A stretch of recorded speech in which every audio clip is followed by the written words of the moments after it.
Assalamualaikum warahmatullahi wabarakatuh. Selamat datang dalam pertemuan pertama, yaitu perspektif dan konsep keperawatan paliatif.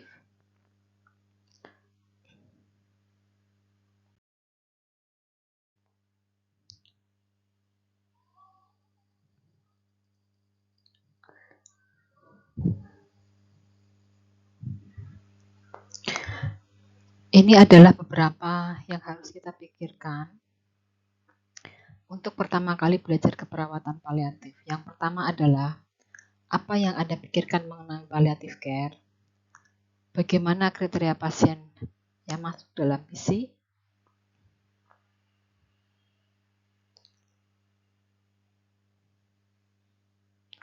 kemudian kapan pasien akan mendapatkan palliative care. Kemudian apa yang Anda kaji pada pasien dan keluarga, dan apakah intervensi yang akan Anda berikan, dan apakah tujuan pemberian palliative care. Ini adalah 6 pokok pikiran yang harus kita pikirkan ketika kita akan belajar palliative care.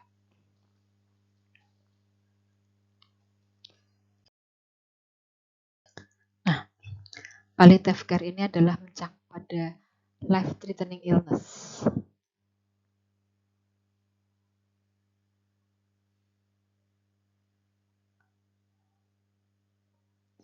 Ini adalah contoh beberapa kondisi-kondisi pasien yang memang membutuhkan perawatan paliatif. Yang pertama adalah pasien-pasien dengan penyakit-penyakit kronis. Misal pada gambar ini pasien merasa depresi dengan kondisinya. Kemudian pasien-pasien yang memang membutuhkan perawatan dalam jangka waktu yang lama, misalnya pasien-pasien dengan fraktur dan sebagainya. Kemudian di sini adalah pasien-pasien dengan keganasan, artinya pasien di sini membutuhkan dukungan psikologis dan dukungan fisik ya dari keluarga maupun health worker. Kemudian ini adalah pasien-pasien dengan disabilitas ya, pasien-pasien dengan disabilitas, handicap atau gejala sisa dari penyakitnya. Kemudian pasien-pasien dengan gerontologik ya, dengan gerontologik atau pasien-pasien yang memang membutuhkan perawatan yang spesifik ya. Misalnya pada pasien-pasien gerontologik yang memiliki demensia atau gangguan kognitif. Kemudian yang gambar ini adalah pasien-pasien dengan end of life ya, akan mendekati kematian ataupun dengan berbagai macam support devices. Nah, ini adalah berbagai macam kondisi-kondisi pasien yang membutuhkan perawatan paliatif.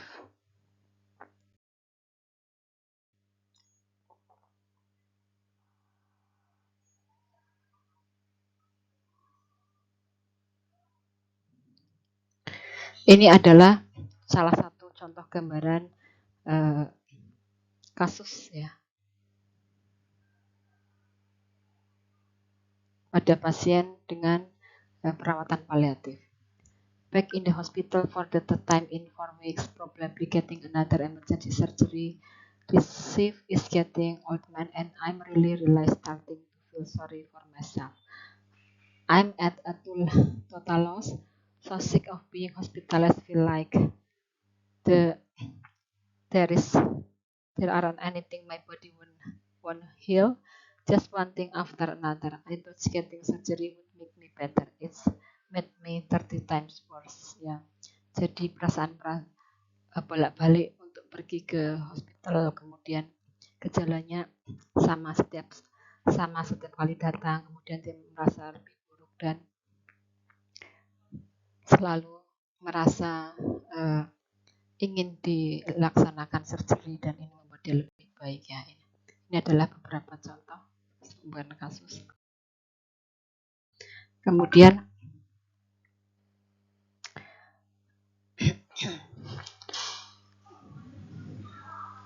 kasus yang lain ini adalah colon cancer pasien, major anxiety this morning of treatment ya. seperti kita ketahui bahwa pada pasien dengan kolon cancer ya, atau pasien pada cancer pada umumnya akan mengalami kecemasan. Contoh kasusnya adalah I slept about 3 hours. I was supposed to get my oxalipration and then start my Xeloda. Well, it never happened. By the time I go to the center between my parking lot and walkways covered in ice and my breathing off, I have COPD. My blood pressure was almost 190 per 90. Long walk with oncologist. She knows I'm iffy about continuing treatment and it's all anxiety. She said I have to make a choice. I just couldn't stay today. I realized I have to commit one way or the other. Ini adalah perasaan-perasaan cemas ketika pasien-pasien mengalami cancer dan mengalami pengobatan yang lama.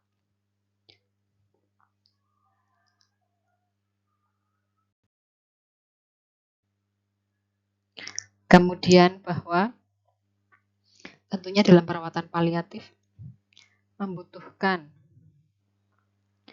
dukungan dari keluarga. Ini beberapa salah satu contoh kasusnya adalah my mom has stage 3 cancer with 8 out of 20 lymph nodes affected, colon resection in November and undergoing chemo right now. She found out today that she will have to get radiation as well. Is it common to have radiation after surgery and chemo? Or is it a sign that it is worse than we thought? Artinya perasaan-perasaan yang tidak tentu dari keluarga itu juga akan dialami oleh keluarga. Ketidakpastian terhadap kondisi pasien ini juga sangat berpengaruh terhadap keluarga dan perawatan pasien.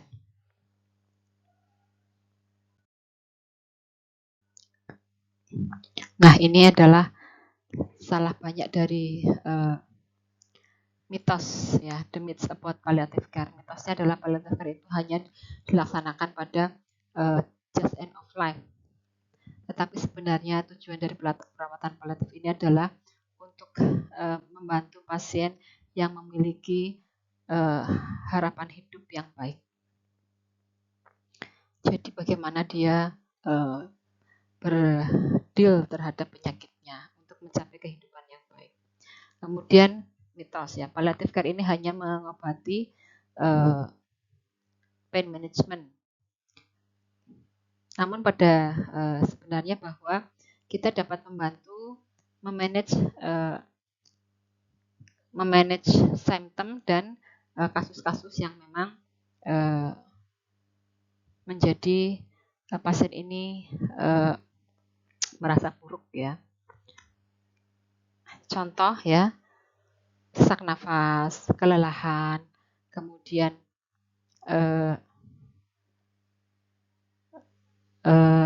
nyeri, semuanya bisa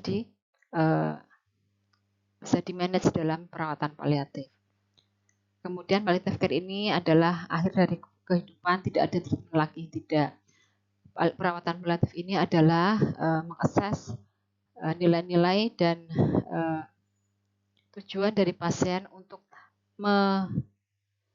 mendesain perawatan yang sesuai dengan mereka. Jadi tujuan palliative care ini adalah untuk meningkatkan kualitas hidup.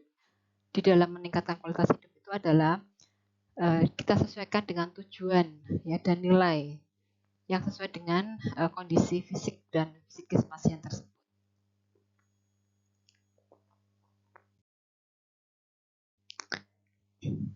Mitos bahwa palliative care ini berarti tidak ada treatment lagi. Pada kenyataannya, ketika palliative care ini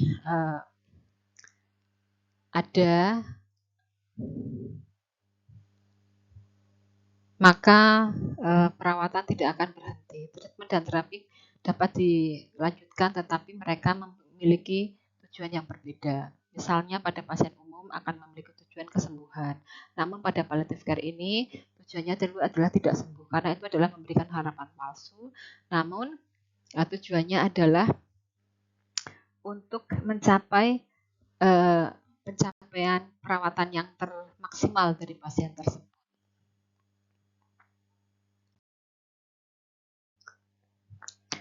Mitos ya, ini palliative care can only be provided in hospital or hospice setting. Tidak ya. Faktanya palliative care is not a place ya. Tetapi ini adalah filosofi ya.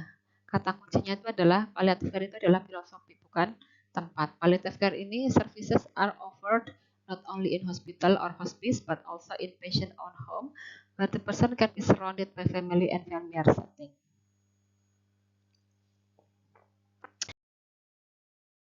Mitos having palliative care means you will die soon.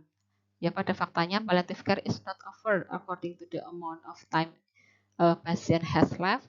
Palliative care is highly specialized and tailored to each individual to ensure the highest quality of life possible to live each day until the end.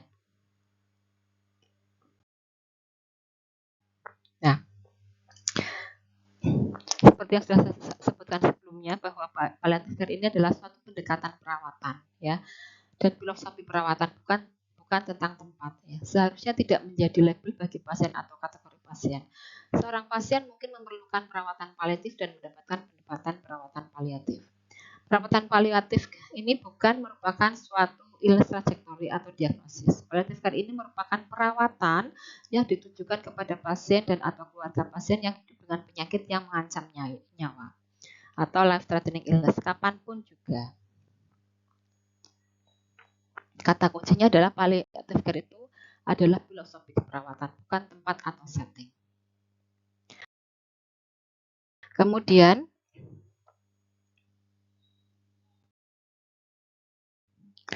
ini adalah histori perawatan paliatif ya pada tahun 1967. Dan Cicely Saunders mendirikan program hospice pertama di St. Christopher's Hospice di UK. Tahun 1974, Florence Ward and Kathleen at Dobie Hall mendirikan program hospice pertama di Connecticut, USA. Kemudian hospice dan visi dianggap sebagai bagian yang sama hingga 1980 ketika program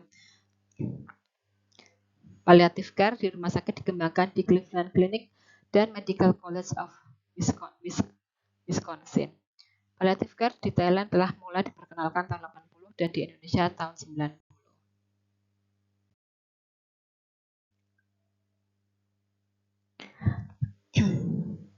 Kemudian merambah ke kota-kota lain dan kemudian perawatannya itu ada rawat jalan, rawat inap, rawat rumah, daycare, dan respite care.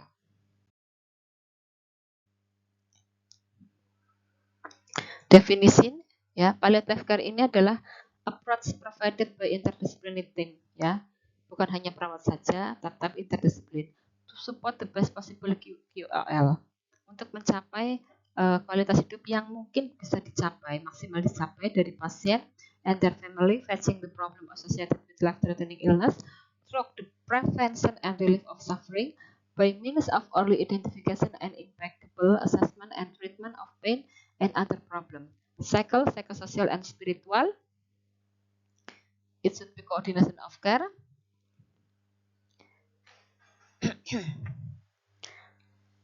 And then ini adalah bahwa kerangka kerja atau kerangka berpikir dari palliative care ya. Berawal dari ketika awal terdiagnosis ya, misalnya pasien-pasien ini terdiagnosis bahwa pasien-pasien ini akan memiliki penyakit yang tidak bisa disembuhkan, kemudian memerlukan long term care, kemudian sesuai dengan speech ya, bahwa pasien ini sudah teridentifikasi dengan tool speed ya atau alat screening untuk palliative care. Ini sudah termasuk pasien palliative care. Maka dari saat itu tujuan dari perawatan ditetapkan dan bukan hanya pasien saja tetapi pasien and family. Kemudian di samping untuk mengobati penyakitnya, ya, palliative treatment itu juga diberikan, yaitu mengelola gejala-gejala yang memang timbul dari pasiennya, misalnya sesak nafas, kemudian nyeri, kemudian susah tidur, ya, kelelahan, ya. Dan ini akan menjadikan tujuannya itu adalah improving quality of life, ya, sampai dengan disease progress, ya, misalnya pasien ini meninggal pada akhirnya, ya.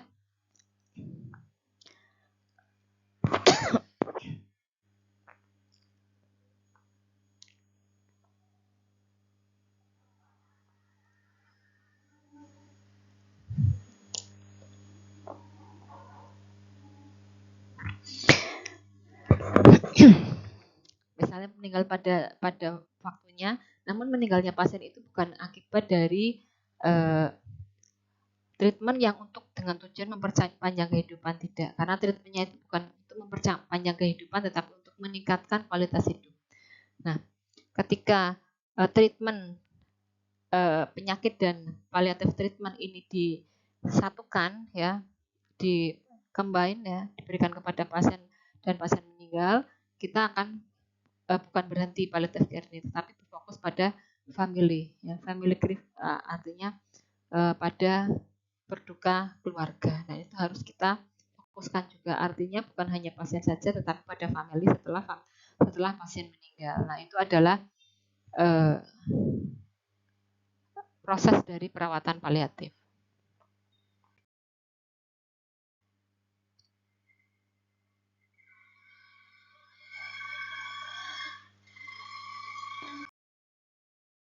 Kemudian palliative care for children, ya. Children is an active total care of child's body, mind, and spirit, and also involves giving support to the family, ya. Karena anak ini, misal, ya, beberapa kasus-kasus tentang anak-anak yang memang memiliki beberapa penyakit yang serius, ya, yang memang itu mengancam nyawanya, gitu. Misalnya pasien dengan jantung bawaan atau pasien dengan keganasan pada sel darah merah. Nah, seharusnya anak-anak ini ceria, ya, tanpa adanya suatu penyakit, bisa tumbuh dan berkembang dengan sehat. Namun karena adanya suatu penyakit yang saya sebutkan tadi, ini harus ditreatment, dan treatmentnya ini adalah bukan hanya pada pasiennya saja, tetapi pada keluarga juga, dan orang tua, ya, karena anak-anak itu adalah semuanya masih tergantung pada orang tua. Apa perbedaan palliative care pada orang dewasa dengan anak-anak, ya? Ya, prematur end of life, ya, seharusnya anak-anak itu tumbuh dan berkembang sampai dengan maksimal, tetapi dia memiliki suatu penyakit dan itu akan mengancam nyawanya, sehingga kemungkinan akan terjadi prematur end of life. Kemudian jumlah sedikit dan kasus langka, misalnya jantung bawaan dan keganasan pada sel darah merah. Kemudian tahap tumbuh kembang pasien ini juga diperhatikan, meskipun dia itu akan memiliki prematur end of life, namun harus diperhatikan tahap tumbuh kembangnya. Involvement of parent artinya melibatkan orang tua karena masih tergantung pada orang tua, berbeda dengan pasien dewasa lainnya. Kemudian continuing education and play, meskipun sakit anak tetap bermain dan sekolah, gitu, ya. Advanced care planning in terms of GPA and life support, ya, artinya perencanaan yang matang untuk perawatannya. Nah, ini adalah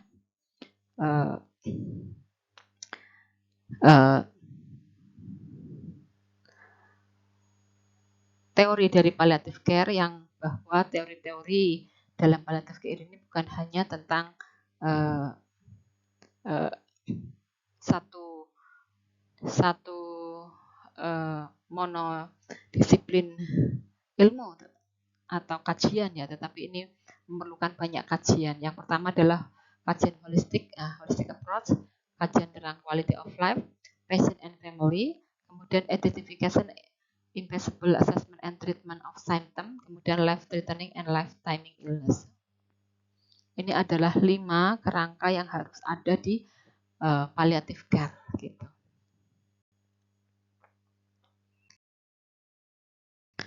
Tujuan palliative care itu adalah yang pertama adalah meningkatkan kualitas hidup ya.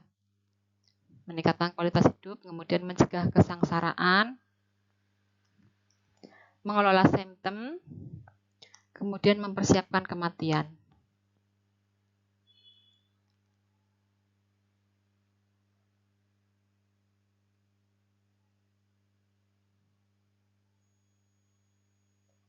Kemudian hal ini bisa berjalan dengan terapi lain, kemudian setiap tahap penyakit ini harus diperhatikan, kemudian main focus of care dan life prolonging care.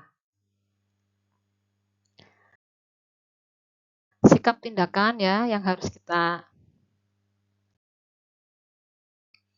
kita punyai sebagai seorang perawat itu adalah meyakini hidup dan mati sebagai proses normal, memberikan intervensi, mengurangi nyeri dan simptom lain, mengintegrasikan aspek psikologikal dan spiritual dalam perawatan pasien, memberikan dukungan pada pasien sampai meninggal, dan memberikan dukungan pada keluarga selama pasien sakit dan tahap duka cita. Nah ini.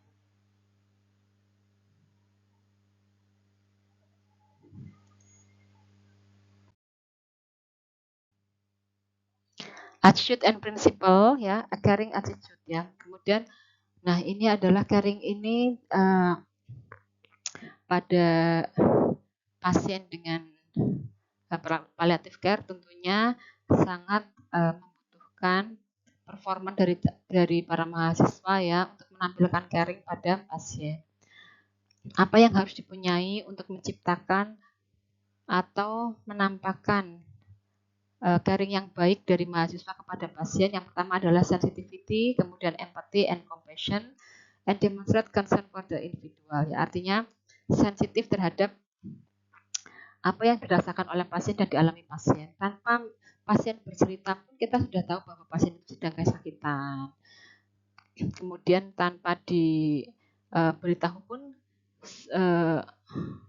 kita akan tahu apa kebutuhan pasien karena memang pasien ini dalam kondisi yang severe gitu ya. Kemudian empati ya, empati kita memahami bahwa mereka sedang dalam kondisi-kondisi yang severe, sedang nyeri ya. Kemudian kita empati bahwa mereka itu sedang kehilangan status kesehatannya dan sebagainya. Kemudian compassion adalah mengasihi gitu. Dan itu adalah yang memang 3 sifat yang memang harus ada ketika merawat pasien dalam setting palliative care. Kemudian peduli pada semua aspek dari penderitaan pasien ya, bukan hanya medis saja, nursing or social work problem ya, jadi banyak gitu ya, jadi seluruh aspek pasien seperti aspek psikososial, spiritual ya, family dan sebagainya ya. Kemudian non-judgment approach ya, is which personality, intellect, ethnic origin, religion, belief, or any other individual factor do not prejudice the delivery of optional care, of optimal care. Jadi tanpa ada judgment ya, pendekatan yang tanpa judgment. Misalnya karena adanya profesinya, kemudian apa karena etniknya ya. Artinya kita melihat bahwa pasien ini adalah seorang pasien yang membutuhkan bantuan tanpa melihat dari agama, ras ya, kepercayaan, profesi dan sebagainya. Kemudian memandang secara individuali karena apa yang dirasakan oleh pasien, kebutuhan pasien itu berbeda satu dengan yang lainnya.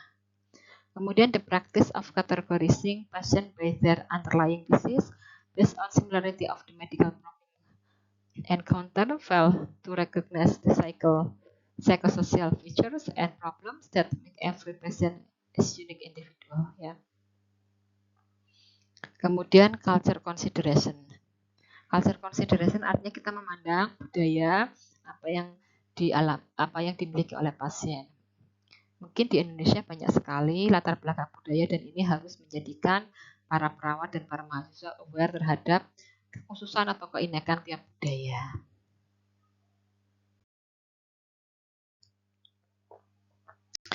Nah, tadi sudah disampaikan atribut dari palliative care itu adalah holistic care, patient and family center care, interdisciplinary teamwork, effective communication, and integrated approach. Kemudian lingkup penyakit dari palliative care ini contohnya itu adalah kardiovaskular, COPD, demensia, respiratory failure, and AIDS, and diabetes. Kemudian chronic liver disease, acute of chronic renal failure, dan terminal illness adalah cancer. Nah, ini adalah berbagai macam lingkup penyakit ya. Namun bukan hanya kita berfokus pada penyakit, ada sebuah tool yang untuk kita mendeteksi apakah pasien ini teridentifikasi pasien dengan palliative care atau tidak ya. Ada toolnya.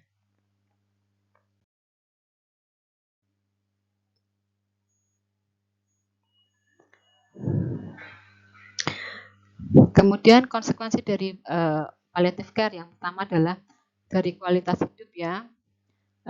Pada pasien itu akan menurunkan nyeri dan distressing symptom dan simptom-simptom lain ini dapat dikendalikan. Kemudian akan meningkatkan well-being, akan depressed moods, anxiety and suffering, relation with self, other, and religious icon, kemudian immune dignity ya. Ini akan dikelola, kemudian akan meningkatkan kualitas hidup. Sedangkan keluarga ya, ini call-nya ini adalah well-being, akan kesejahteraan, kemudian psychological distress ya, karena merawat keluarga yang dalam waktu lama, maka akan dikelola dan akan dicapai psikologi yang baik, kemudian feeling of guilt,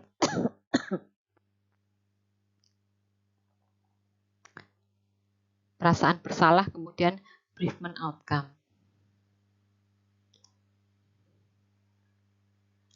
Kemudian treatment and care ya, hospice admission ya, inpatient stays, in hospital death rates, opportunity for care and cure. Kemudian treatment and care, satisfaction ya, kepuasan keluarga, improving coping dan decision making. Kemudian medical institution, treatment and care, the quality of care, care condition, clarity treatment goals.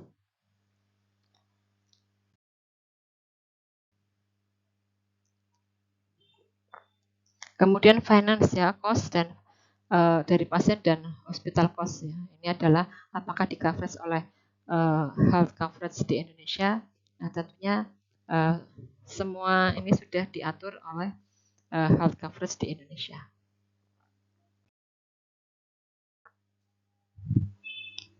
Ini ada beberapa macam palliative care tools ya.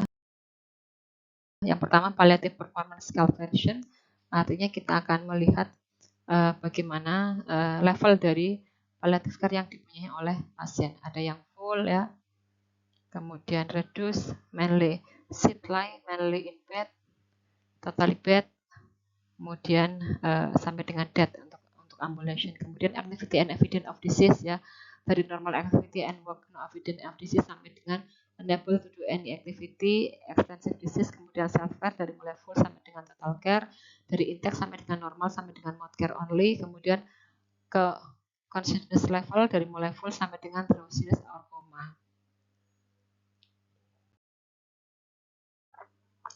Functional ability assessment ada dengan menggunakan Parallel Index. Kemudian ada symptom ya.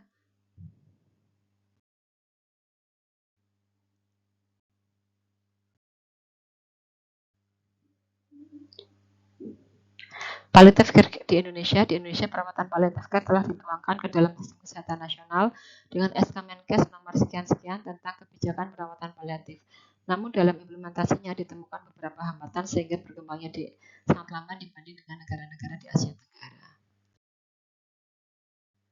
Barrier ya, hambatan dalam perawatan palliative care itu adalah keluarga, kemudian petugas kesehatan, konflik antara ideal care dengan pasien misalnya. Nah ini misalnya keluarganya ini menginginkan pasiennya cepat sembuh, sedangkan kita tahu bahwa dengan penyakit kronis ini pasien tidak mungkin sembuh seperti semula, namun bisa dioptimalkan kondisinya. Dan ini akan kalau bila keluarga belum mengetahui, kadang-kadang akan membuat keluarga merasa tidak puas dengan perawatan yang kita berikan. Dan ini membutuhkan komunikasi yang baik mengenai kondisi keluarga dan perawatan yang maksimal dicapai oleh pasien. Kemudian petugas kesehatan misalnya kurangnya pelatihan tentang perawatan palliative care dan menangani pasien-pasien dengan long term care. Kemudian konflik antara ideal care dengan pasien bisnis ya. Misal ya, seharusnya misal pasien itu menolak segala macam perawatan karena dia menganggap saya tidak kuat lagi atau itu bukan merupakan sesuai dengan keinginan saya mau pindah perawatan ke perawatan lain atau misalnya ke tradisional treatment. Nah, itu juga bisa menjadikan hambatan ya. Karena memang perawatan palliative care ini tidak akan menjanjikan kesembuhan bagi pasien, namun bisa memaksimalkan kondisi dan mengelola gejala.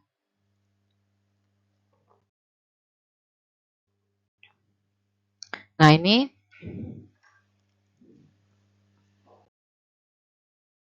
hambatan lain yaitu kurangnya perhatian dari pembuat kebijakan kesehatan mengenai palliative care, manfaat palliative care bagi pasien dan sistem kesehatan. Kemudian hambatan sosial dan budaya. Kemudian misunderstanding bahwa palliative care hanya untuk pasien dengan kanker dan diberikan di minggu akhir kehidupan pasien saja. Misunderstanding bahwa memberikan opioid dan membuat pasien mengalami ketergantungan atau penyalahgunaan obat.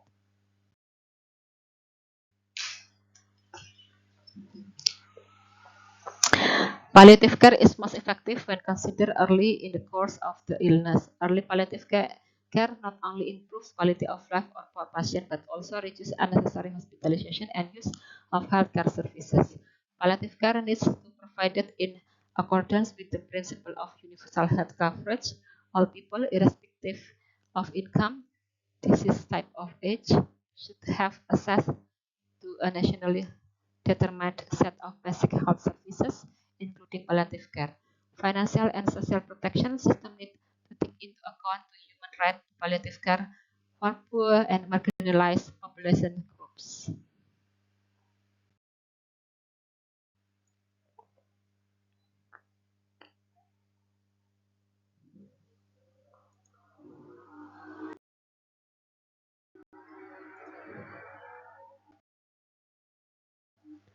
Baik ya, saya rasa sekian. Terima kasih. Wassalamualaikum warahmatullahi wabarakatuh.